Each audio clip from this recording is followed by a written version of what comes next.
Elza reads A Game of Thrones by George Martin.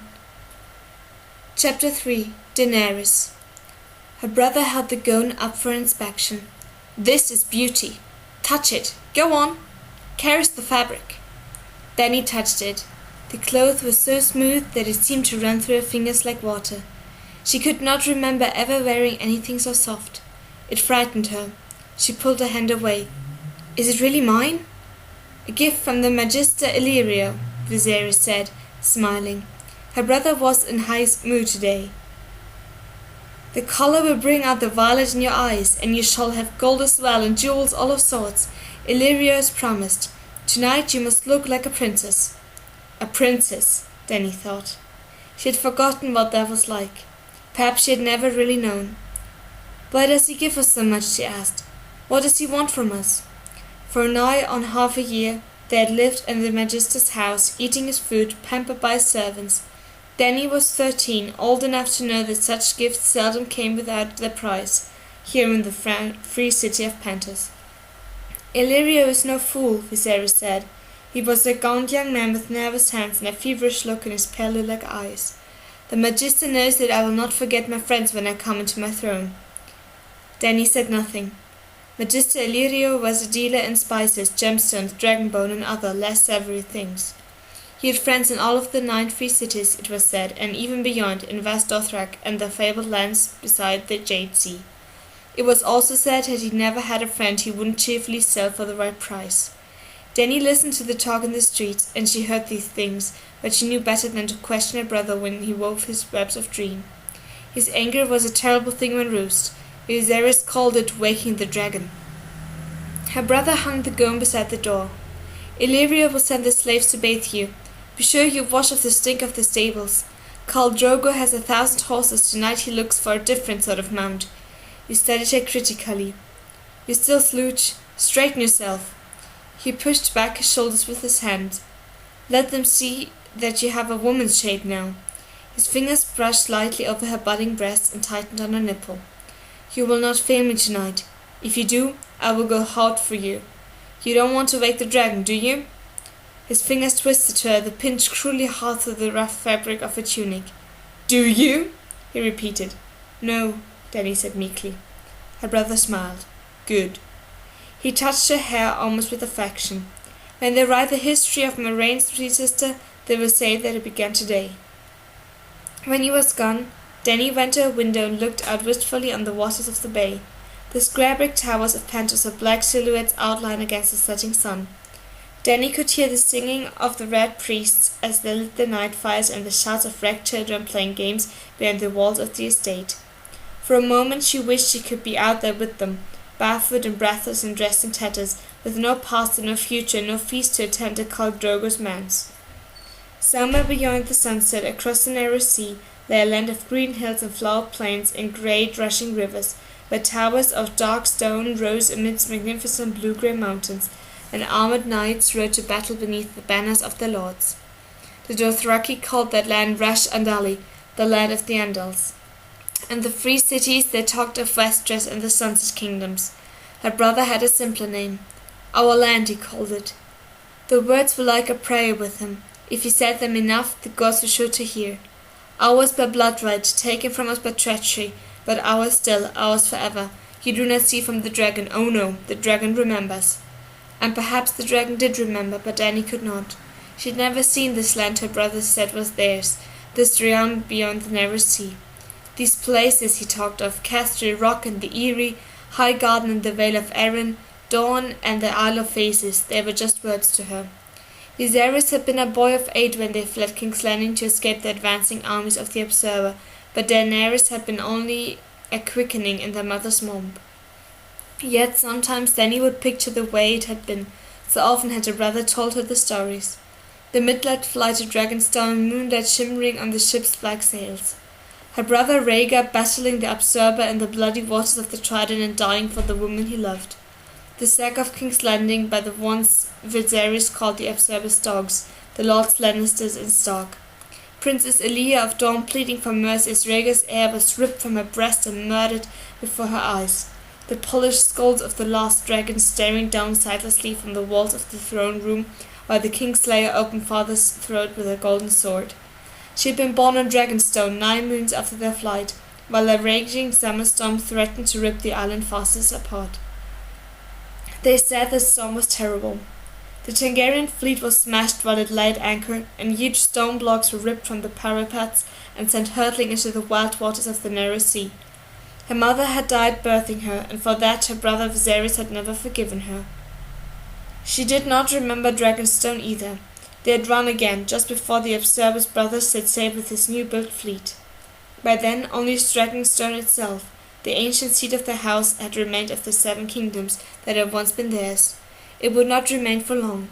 The garrison had been prepared to sell them to the Observer, but one night Sir William Darry and 4 loyal men had broken into the nursery and stolen them both, along with her wet nurse, and set sail under cover of darkness for the safety of the Braavosian coast. She remembered Sir William dimly, a great grey bear of a man, half-blind, roaring and bellowing orders from his sickbed. The servants had lived in terror of him, but he had always been kind to Dany. He called her little princess and sometimes my lady, and his hands were soft as leather. He never left his bed, though, and the smell of sickness clung to him day and night, a hot, moist, sickly sweet odour. That was when they lived in Bravos, in the big house with the red door.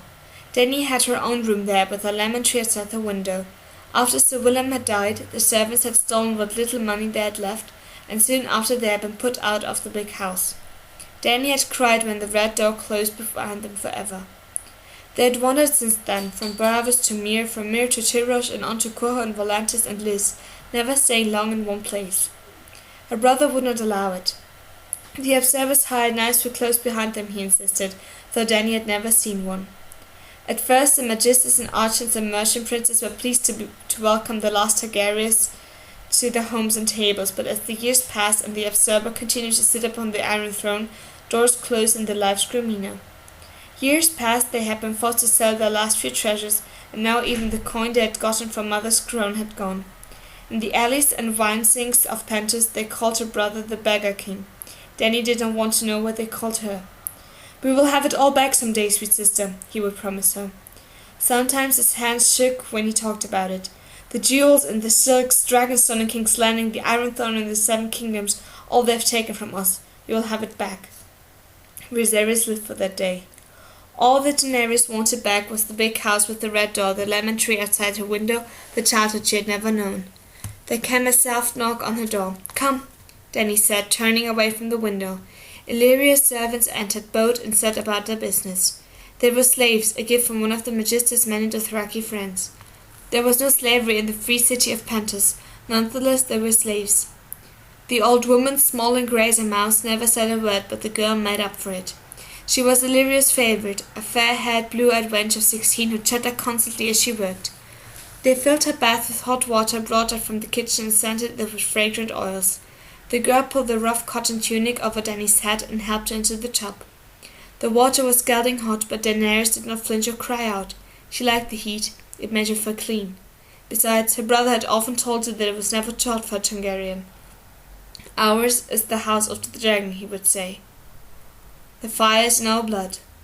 The old woman washed her long, silver-pale hair and gently combed out the snacks, all in silence. The girl scrubbed her back and her feet and told her how lucky she was. "Drogo is so rich that even his slaves are golden collars. 100,000 men ride in his Kalasa, and his palace in West Dothrak has 200 rooms and doors of solid silver." There was more like that, so much more that what a handsome man that Carl was, so tall and fierce, fearless in battle, the best driver ever to mount a horse, a demon archer. Daenerys said nothing. She had always assumed that she would wed Viserys when she came of age. For centuries the Targaryens had married brother to sister since Aegon the Conqueror had taken his sisters to bride. The line must be kept pure, Viserys had told her 1,000 times. Theirs was the king's blood, the golden blood of old Valyria, the blood of the dragon. Dragons did not mate with the beasts of the field, and Targaryens did not mingle their blood with that of lesser men. Yet now Viserys schemed to sell her to a stranger, a barbarian. When she was clean, the slaves helped her from the water and toweled her dry. The girl brushed her hair until it shone like molten silver, while the old woman anointed her with the spice-flower perfume of the Dothraki plains, a dab on each wrist, behind her ears, on the tips of her breast, and one last one, cool on her lips, down there between her legs. They dressed her in the wisp that Magister Illyrio had set up, and then the gown, a deep plum silk, to bring out the violet in her eyes.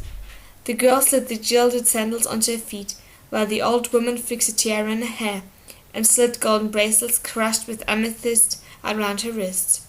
Last of all came the collar, a heavy golden torque emblazoned with ancient Valyrian glyphs. "Now you look all a princess," the girl said breathlessly, and when they were done. Dany glanced at the image in the silvered looking-glass that Illyrio had so thoughtfully provided. A princess, she thought, but she remembered what the girl had said, how Khal Drogo was so rich even his slaves wore golden collars. She felt a sudden chill, and goose-flesh pimpled her bare arms.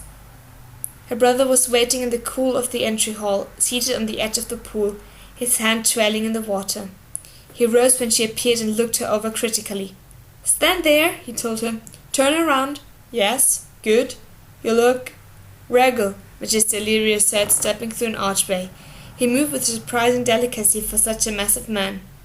Beneath loose garments of flame-colored silk, rolls of fat jiggled as he walked. Gemstones glittered on every finger, and his man had oiled his forked yellow beard until it shone like real gold. "May the Lord of Light shower you with blessings on this most fortunate day, Princess Daenerys," the Magister said as he took her hand. He bowed his head, showing a thin glimpse of crooked yellow teeth through the gold of his beard.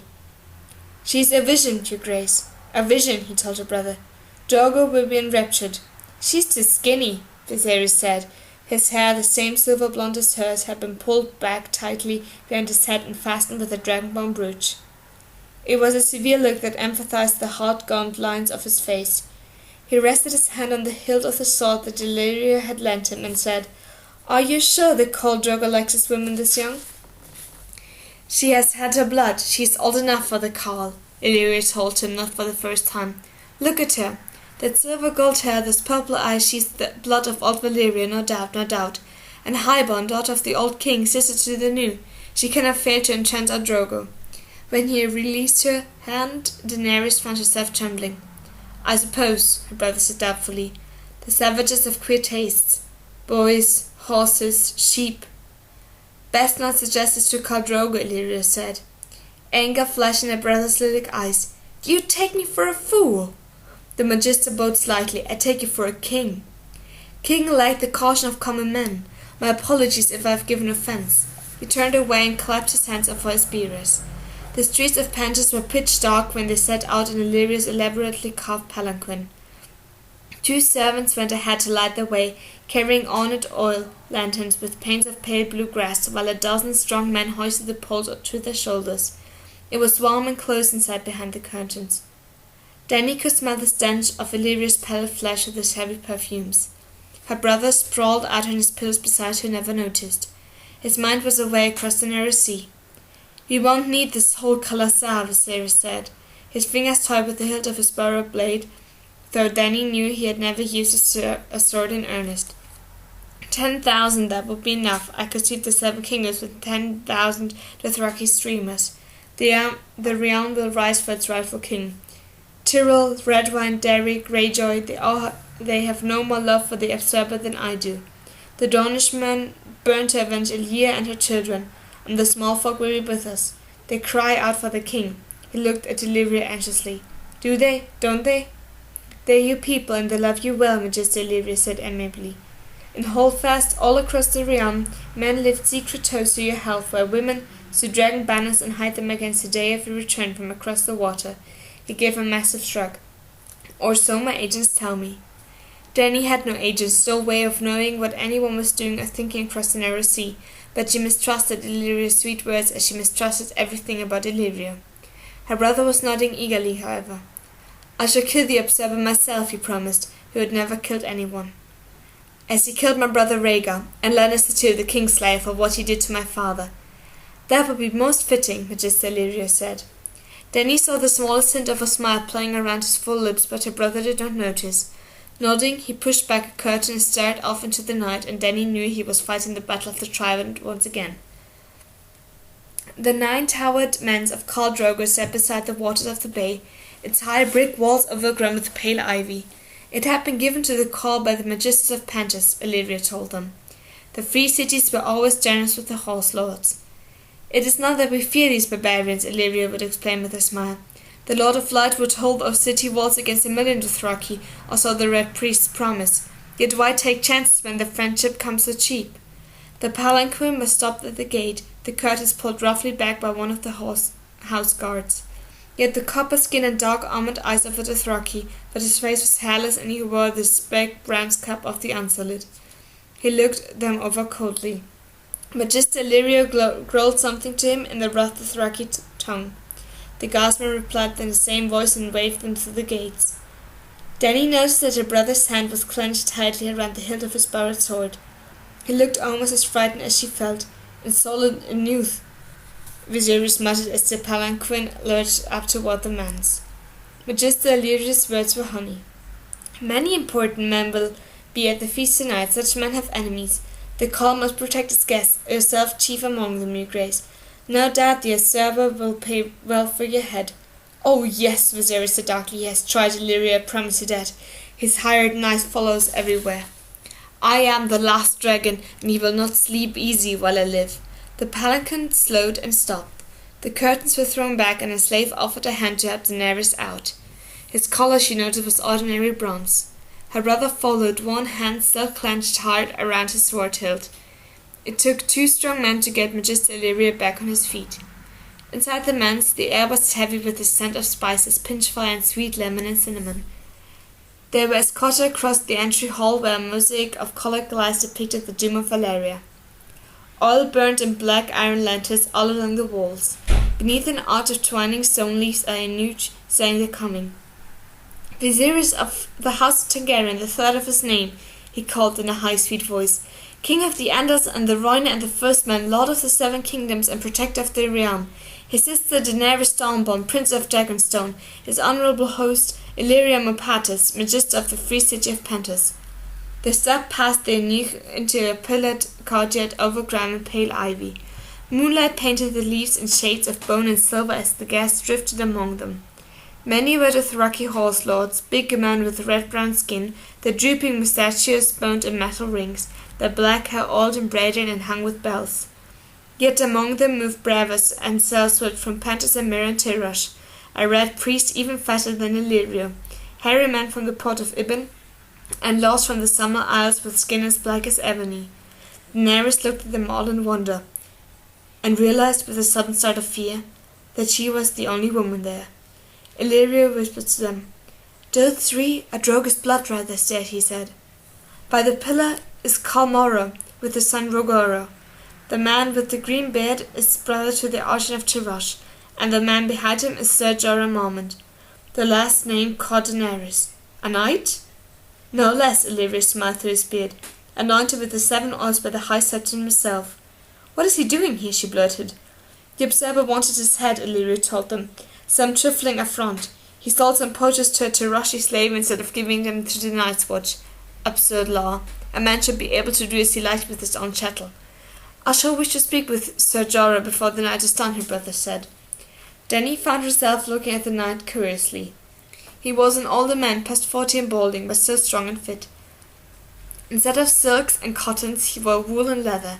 His tunic was a dark green, embroidered with the likeness of a black bear standing on 2 legs. She was still looking at the strange man from the homeland she had never known, where Magister Illyrio placed a moist hand on her bare shoulder. "Over there, sweet princess," he whispered. "There is the Khal himself." Dany wanted to run and hide, but her brother was looking at her, and if she displeased him, she knew she would wake the dragon. Anxiously, she turned and looked at the man Viserys hoped would ask to meet her before the night was done. The slave girl had not been far wrong, she thought. Khal Drogo was a head taller than the tallest man in the room, yet somehow light on his feet, as graceful as the panther in Illyria's menagerie. He was younger than she thought, no more than 30. His skin was the color of polished copper, his thick mustachios bound with gold and bronze rings. "I must go make my submissions," Magister Illyrio said. "Wait here, I shall bring him to you." Her brother took her by the arm as Illyrio waddled over to the Khal, his fingers squeezing so hard that they hurt. "Do you see his braids, you sister?" Drogo's braid was black as midnight and heavy with scented oil, hung with tiny bells that rang softly as he moved. It swung well past his belt, below even his buttocks, the end of it brushing against the back of his thighs. "You see how long it is?" Viserys said. When Dothraki are defeated in combat, they cut off their braids in disgrace, so the world will know their shame. Khal Drogo has never lost a fight. He's Aegon the Dragon Lord come again, and you will be his queen. Dany looked at Khal Drogo. His face was hard and cruel, his eyes as cold and dark as onyx. Her brother hurt her sometimes when she walked the dragon, but he did not frighten her the way this man frightened her. I don't want to be his queen, she heard herself say in a small, thin voice. Please, please, Viserys, I don't want to. I want to go home. Home? He kept his voice low, but she could hear the fear in his tone. How are we to go home, sweet sister? They took our home from us. He drew her into the shadows, out of sight, his fingers digging into her skin. How are we to go home? He repeated, meaning King's Landing and Dragons and all the realm they had lost. Dany had only meant the rooms in Illyria's estate, no true room surely, though all they had, but her brother did not want to hear that. There was no home there for him. Even the big house with the red door had not been home for him. His fingers dug hard into her arm, demanding an answer. I don't know, she said at last, her voice breaking. Tears welled in her eyes. I do, he said sharply. We go home with an army, sweet sister. With Khal Drogo's army, that is how we go home. If you must wed him and bat him for that, you will. He smiled at her. I'd let his whole colour self fuck you if need be, sweet sister. All 40,000 men and the horses too, if that was what it took to get my army. Be grateful it is only Drogo. In time you may even learn to like him. Now dry your eyes. Illyria is bringing him over, and he will not see you crying. Then he turned and saw that it was true. Magister Illyrio, all smiles and bows, was escorting Khal Drogo over to where they stood. She brushed away unfalling tears with the back of her hand. Smile, Viserys whispered nervously, his hand falling to the hilt of his sword. And stand up straight. Let him see that you have breasts. Gods know you have little enough as it is. Daenerys smiled and stood up straight.